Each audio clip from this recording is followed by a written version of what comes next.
유튜브로 읽는 박정희 전기 10권 10월의 결단 비상사태 암시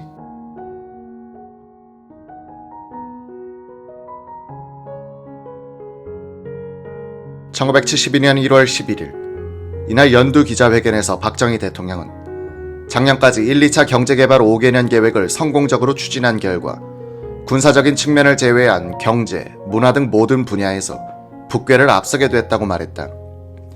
박 대통령은 한국이 처한 위기를 강조하기 위하여 서두에 북괴의 위협에 대해서 많은 이야기를 했다. 박 대통령은 남북한의 국력 격차를 가져온 지난 10년의 전략 차이를 이렇게 설명했다. 북괴는 무력 통일을 목표로 했기 때문에 다른 일을 제쳐놓고 모든 분야에서 희생을 무릅쓰면서까지 전쟁 준비를 위한 군사력 증강에 총력을 기울였습니다. 우리는 평화 통일을 목표로 했으므로 5.16 이후 지난 10년간 경제 개발에 주력했습니다. 국력은 총체적으로 우리가 앞서지만 군사력 부문에서는 우리가 뒤지고 있는 것은 이 때문이며 여러 가지 비상조치를 취하지 않을 수 없는 이유도 여기에 있습니다. 오늘날 한국이 대북 우위를 점한 것은 김일성의 선 군사건설 전략과 박정희의 선 경제건설 전략의 대결에서 박 대통령이 이겼기 때문이다. 1960년대 군부 출신인 박 대통령이 군사비 지출을 억제하고 경제발전에 주력할 수 있었던 것은 주한미군의 우산 역할이 있었기 때문에 가능했다. 1970년대에 들어서면 박 대통령은 충실해진 국력을 바탕으로 하여 자주 국방력 건설을 추진하는 데 반해 김일성은 1960년대의 군사력 건설로 인해 피폐해진 경제 건설을 위해 외자를 유치했다가 실패의 부도국가가 되어버린다. 1976년부터는 연간 군사비 지출에서도 남한이 북한을 능가하게 된다. 이것은 훗날의 이야기고 최고조에 달한 북한의 군사력 증강과 마주하게 된 1972년의 박정희는 자신을 한강둑에 홀로 선 사람, 즉 한강물이 넘치는지 않는지를 알 수 있는 사람으로 비유하면서 이에 정초에는 총력 안보, 유비무환을 신년 휘호로 정하는 등 위기 관리를 최우선 목표로 설정했다. 이날 기자회견도 그런 분위기로 진행됐다. 북괴가 무력 적화 야욕을 버리지 않는다면 우리도 도리가 없습니다. 우리도 살아야 합니다. 우리의 생명과 자유를 위해서 모든 대비책을 강구해야 합니다. 박 대통령은 국력을 동원하고 조직화하여 국가 보위를 위한 총력 안보 체제를 다져나가야 한다고 강조했다. 그는 정치의 역할에 대한 그의 평소 소신을 피력했다. 이때 이미 박 대통령은 국력을 조직화하고 능률을 극대화할 수 있는 제도 개혁을 구상하고 있었다. 그는 한국적 현실에서는 부담이 너무 큰 민주주의 제도에서 거추장스러운 장식품과 군사를 뺀 효율적 한국적 민주주의를 만들기 위한 일대 개혁을 골똘히 생각하고 있었다. 이날 기자회견에서도 그런 생각들이 스며나왔다. 박 대통령은 우리나라와 같이 개발의 도상에 있는 나라에서는 정치의 초점이 경제 건설에 있다고 했다. 국민들이 먹고 입는 생활에 불안을 느끼지 않을 수 있는 정도의 경제 건설을 하는 것이 민주주의의 성장을 위해서도 절대적인 기본 요건이 되는 겁니다. 따라서 경제 건설의 토양 위에서만 민주주의의 꽃을 피울 수 있다고 하는 나의 주장이 옳았다는 것을 지금도 나는 믿고 있습니다.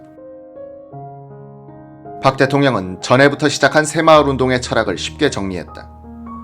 정부의 상당한 지원이 따라가는 이 사업은 농촌 어느 부락이나 다 하는 것이 아니라 자조, 자립, 협동 정신이 왕성한 그런 농촌, 그런 농민들에 대해서 정부가 우선적으로 지원해 나가겠습니다. 말하자면 잘하는 마을만 지원하겠다는 것이었다. 새마을운동의 중요한 성공 비결이 이런 식으로 차등 지원함으로써 전국 농촌 마을들끼리 경쟁심을 일으킨 데 있었다.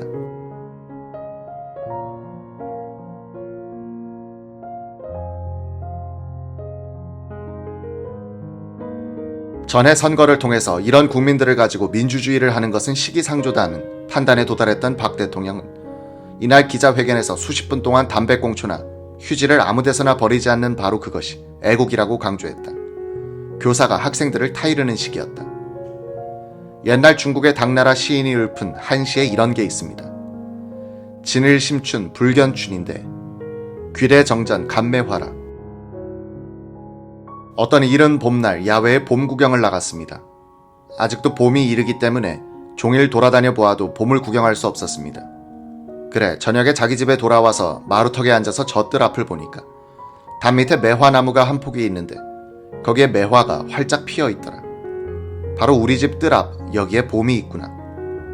이것을 모르고 하루 종일 들과 산을 헤매면서 봄 구경을 다녔구나 하는 이야기입니다. 애국이 어디 멀리 있는 것이 아닙니다.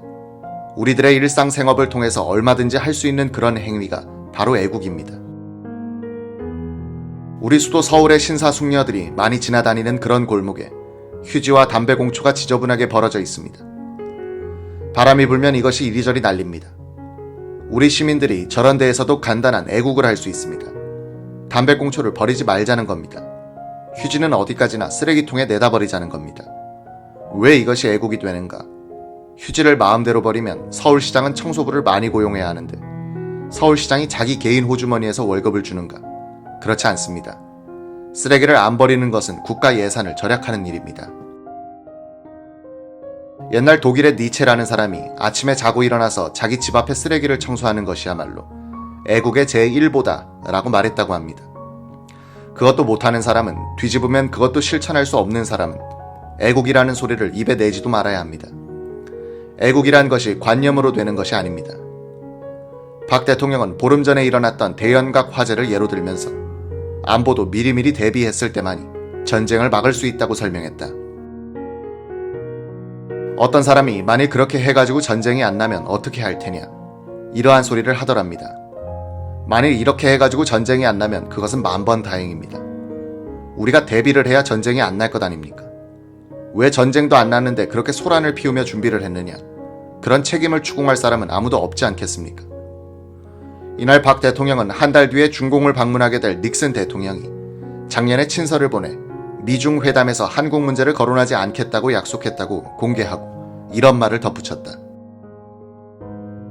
여하한 경우라도 우리 대한민국과 대한민국 국민과 대한민국 정부와 상의 없이 우리 이익에 위배되는 여하한 결정도 받아들일 수 없다 하는 것이 우리 정부의 기본 태도라는 것을 확실히 천명해 둡니다. 박 대통령은 기자회견을 빌어 전에 김대중 후보가 주장했던 한반도 평화에 대한 4대국 보장론을 신랄하게 비판했다. 미국, 소련, 중공, 일본이 그렇게 합의했다고 하더라도 우리는 믿을 수 없고 안심하고 살 수도 없습니다.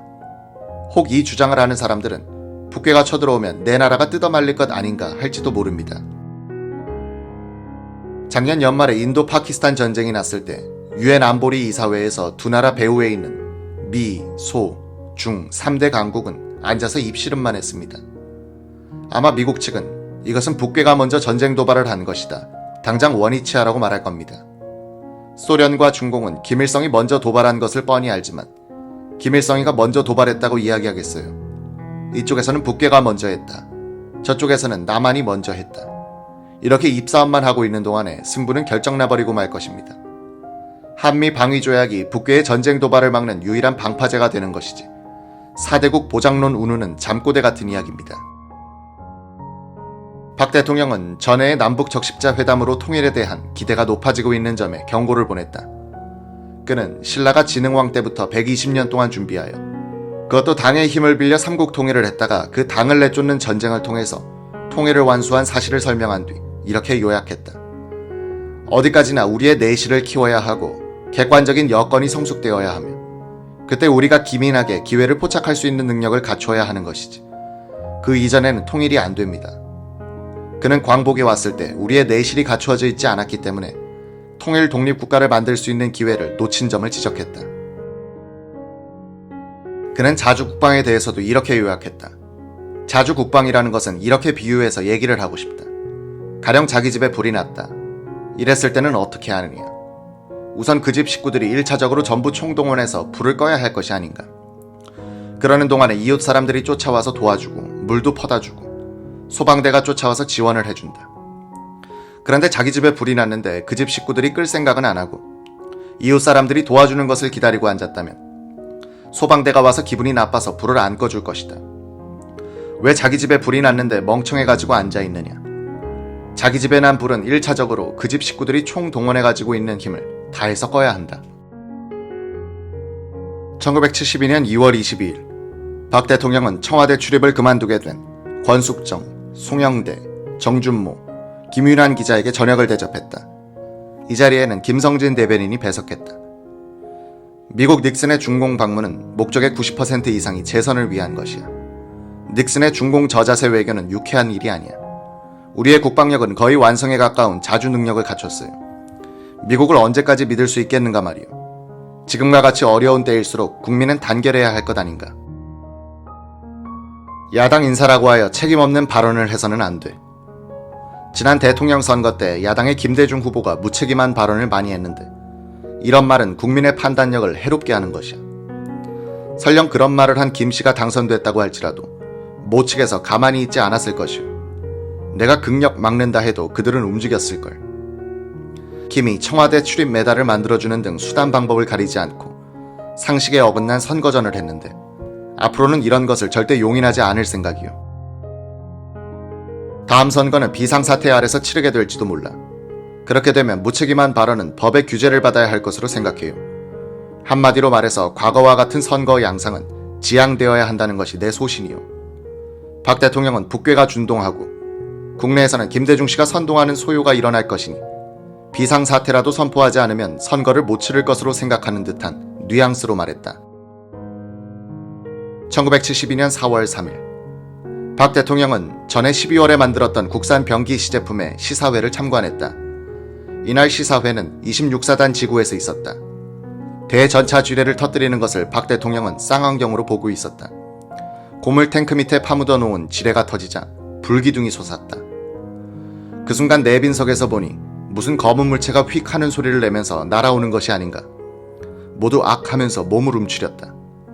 그 물체는 내빈석을 넘어 멀리 날아가 버렸다. 모두 휴하고 안도하는데 방위산업과 중화학공업 담당 수석 비서관 오원철의 발밑으로 탁 하면서 떨어지는 게 있었다. 쇠조각이었다. 오 수석이 박 대통령을 보니 쌍안경으로 폭발 지점을 계속 응시하고 있었다. 박 대통령은 파편이 날아온 것을 모르는지 지뢰란 대단한 것이구만. 포신이 떨어져 나갔어 라고 했다. 유재웅 국방장관은 중지라고 외쳤다. 그러자 박 대통령은 가라앉은 목소리로 순서대로 진행하세요 라고 말했다. 시사회가 끝난 뒤 박 대통령은 81mm 박격포 쪽으로 가서 포신 윗부분을 몇 번이나 쓰다듬었다. 오 수석이 보니 꼭 귀여운 자식의 뺨을 어루만지는 것 같았다. 그는 더 이상의 치아는 필요 없다고 느끼며 눈시울이 뜨거워지는 것을 참을 수 없었다고 한다. 1972년 4월 21일 박 대통령은 좌측 흉부 쪽에 근골 타박상을 입었다. 목욕탕에서 타일 바닥에 미끄러지면서 다친 것이다. 발표는 산책 중 돌을 헛디뎌 넘어지면서 타박상을 입어 당분간 휴양하실 것이라고 했다. 한간에는 간이 나빠졌다느니 별별 소문이 나돌았다. 1972년 5월 16일 지난번 다친 후 박 대통령은 이날 처음으로 외부 행사에 참석했다. 5.16 민족상 시상식에 참석한 뒤 박 대통령은 기자단과 김정년 비서실장과 김성진, 심용택, 권숙정 비서관 등과 함께 오찬을 들면서 5.16 당시를 회고했다. 그때 해병대를 데리고 한강을 도하하는데 내가 권총을 빼들고 돌격 앞으로 라고 외치면서 한강다리 난간에 파여있는 홈을 3개째 지나갔는데도 아무도 따라 나서질 않는 거야. 그래서 총을 한 방 쏘면서 돌격 앞으로 하고 다시 외쳤더니 그때서야 다 따라오더군.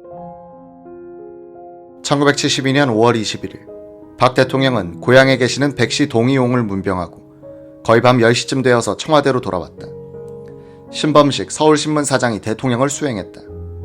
귀저한 박 대통령은 동의 형님이 병세가 악화되어 식사도 못하고 말도 잘 못하셨다고 하시면서 수심에 쌓여 있었다.